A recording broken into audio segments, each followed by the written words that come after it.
हमने हीरों का संहार किया, हमने क्षत्रियों को 36 बार ये किया, हम ईश्वर से युद्ध लड़े हैं, लेकिन साला देश हमारा कितनी बार गुलाम हुआ, कितने आक्रांत आए, तब ये सब कहाँ चले गए, उनका खर्चा कहाँ चला गया था इन झूठों मक्कारों का, सिर्फ झूठ। नमस्कार, मैं राकेश, आप सभी देख रहे हैं मेरे साथ एसके न्यूज़ 24 सच्चाई की जीत। अभी भी ताज़ा खबर निकल के आ रही है लखनऊ से, जो बीते 2 अक्टूबर को देवरिया में हुए नरसंहार में बहुत ही निंदनीय घटना थी। इस घटना को देखते हुए लखनऊ में यूको गार्डन में यादव समाज द्वारा एक महापंचायत बैठक की गई और उसमें तब प्रदेश भर के यादव समाज के, यादव संगठन के, सभी यादव समाज के लोग इकट्ठा होकर के सरकार के तंत्रों से परेशान, बुलडोजर बाबा के कानून से परेशान होकर के लोगों ने अपने समाज के लिए, एक हित के लिए एक महापंचायत बैठक की। बाकी आप आगे हमारे वीडियो के माध्यम से देख सकते हैं। कौन तुम्हारा आराध्य है? अगर भगवान है तो मुझे कोई सेल्फी लेके दिखाए, मोबाइल का युग है, नहीं दिखा सकता तो भगवान नहीं है। कोई अस्तित्व भगवान का नहीं है, सिर्फ विज्ञान का है। और भगवान कोई है तो तुम्हारे माँ बाप है, उसके अलावा कोई नहीं है। बाकी सब लिखी कही बातें हैं। और जो भी कहता है ना, कथा कहता है, कोई इतिहास नहीं बताता है। कथा का मतलब होता किंवदंती, कही हुई बातें। और कही हुई बातें, कहानियां कभी सच नहीं होती हैं। जैसे हमारी नानी दादी अपने बच्चों को या हमको कहानियां सुनाती थी खुश करने के लिए, सुलाने के लिए, उसी तरह की ये कहानियां हैं किंवदंतियां, हमको खुश करने के लिए और हमको धर्म में उलझा कर रखने के लिए। क्योंकि धर्म में उलझे रहेंगे तभी तो इनको बाबा जी मानेंगे, तभी तो इनकी पूजा करेंगे, तभी तो इनको ऊंचा आसन देंगे।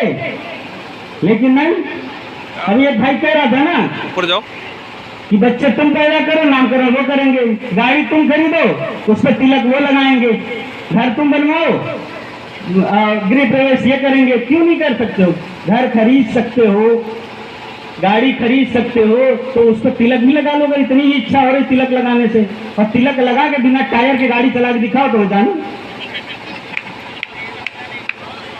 और पंडित जी से जब भ्रमण करवाते हो ना अपने अपने घरों का, गृह प्रवेश का, तो गारंटी ले लो कि इस घर में कोई अपशगुन नहीं होगा, कोई अपनी घटना नहीं घटेगी, कोई बीमार नहीं होगा, कोई मरेगा नहीं। तो मैं मानूं कि वो उसने शुभ मुहूर्त में तुम्हारा गृह प्रवेश किया है या करवाया है। लेकिन नहीं, दिखावे में सब लोग जी रहे हैं।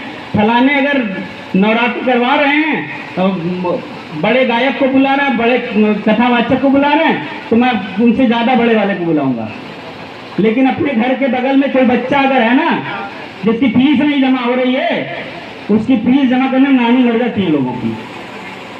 और फीस बहुत ज्यादा नहीं होती है, साल की फीस बहुत होगी, 10-5 हजार रुपये होती है सरकारी स्कूलों की, वो भी नहीं लोग देना चाहते, लेकिन जागरण में लाखों रुपए खर्च कर देते हैं। तो बहुत ज्यादा लोग नहीं, धन्यवाद, इतने लोगों का ज्यादा बनता है जो लोग लास्ट तक रुके हैं।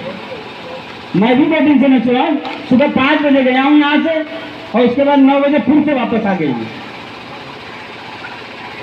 लेकिन लोग एक ही दिन में थक गए।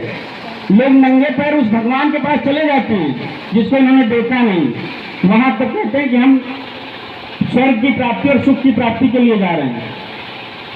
अगर संविधान नहीं होता ना तो भगवान न बचा पाते। जो लाठियां चली हैं, जो घरों में बुलडोजर चल रहे हैं, जो लोगों की हत्याएं हो रही है ना मनुवादियों और सवर्णों द्वारा, आप अपनी बात कहने के लायक न रहते, खड़े होने लायक न रहते। देखते हैं कौन भगवान आपको बचा लेता है। 2 साल आपने कोरोना झेला, फिर भी आपका दिमाग नहीं खुला। सारे मंदिरों में ताले बंद हो गए थे, सारे पुजारियों, सारे ब्राह्मण संगठन चिट्ठियां लिखना शुरू कर दिए थे मुख्यमंत्री और प्रधानमंत्री और डीएम को कि साहब हमारी गृहस्थी चौपट हो चुकी है, हमारा घर नहीं चल रहा है, हमारे बच्चों की फीसें नहीं जमा हो रही हैं, हमें मानदेय दिया जाए, भत्ता दिया जाए, क्योंकि हम बेरोजगार हो चुके हैं। लेकिन फिर भी आपको नहीं समझ में आता। आप धर्म को पता नहीं क्या समझते हैं। अरे धर्म उनका विशेष लोगों का व्यापार है, रोजगार है, वो आपका कुछ नहीं है। आपसे लूटने की व्यवस्था का एक अंग है। आप कमाइए, उनको दान करते रहिए, उनका सम्मान करते रहिए, उनको मजबूत करते रहिए। इन्हीं लोगों को आपने मजबूत किया, तब ये फरसा लहरा के कह रहे हैं कि परशुराम का फरसा उठेगा और हम खत्म कर देंगे। हमने हीरों का संहार किया, हमने क्षत्रियों को 36 बार ये किया, हम ईश्वर से युद्ध लड़े हैं, लेकिन साला देश हमारा कितनी बार गुलाम हुआ, कितने आक्रांत आए, तब ये सब कहाँ चले गए, उनका फरसा कहाँ चला गया था इन झूठों मक्कारों का। सिर्फ झूठ बोलते, कोई अर्थ फरसा नहीं। फरसा अगर है तो आपका, जिससे आप खेती करते थे फड़वा कुदाल से, इनके पास वो भी नहीं है। ये मैं तो अपने बचपन में देखा हूँ, राखी के सीजन में एक महीने राखी चलती थी। एक ब्राह्मण आता था, पोटली में राखी धागे लेके आता था, 1 महीने राखी बांधता, हर घर में जाके धागा लपेट के, पैसा नहीं तो 2 किलो अनाजे लेके जाता था।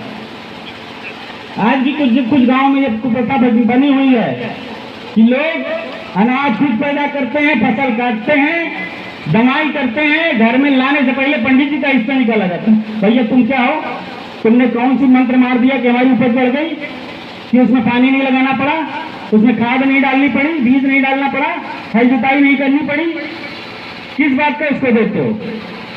इतना पढ़ लिख जाने के बाद, जब नहीं पढ़े लिखे थे, नहीं संस्कृत समझते थे, बात समझ में आती थी, सब कुछ जानने के बाद सिर्फ धर्म के नाम पे, धर्म हम इसके खिलाफ नहीं बोलेंगे, हम गोबर लेने घूमेंगे सबसे। ये बताइए, गाय का पेशाब इतना पवित्र है तो उससे नहा के निकला करिए। लोग बताते हैं बड़ा पवित्र है ना, नहा के निकलिए। जो पवित्र कहता है सबसे पहले वही भगा देगा तुम बदू कर रहे हो, लेकिन फिर भी आपको नहीं समझ में आता। गौमूत्र आपको पवित्र लगता है, वो शरीर का ऐसा पदार्थ है जो ना निकले तो जिसके भी शरीर में रह जाए वो मर जाए, वो जहर है, और वो आपको पिलाया जाता, आप कहते हैं कि पवित्र है। तो मैं सिर्फ इतना कहूँगा कि साथ आइए और सुनिए। एक हमारे साथी आए थे, उनसे बात नहीं हो पाई, और उनकी बात हम लोग नहीं सुन पाए। आपको बताएं क्या है कि आज के बाद पंडित जी दरवाजे नहीं आएंगे, कोई पूजा पाठ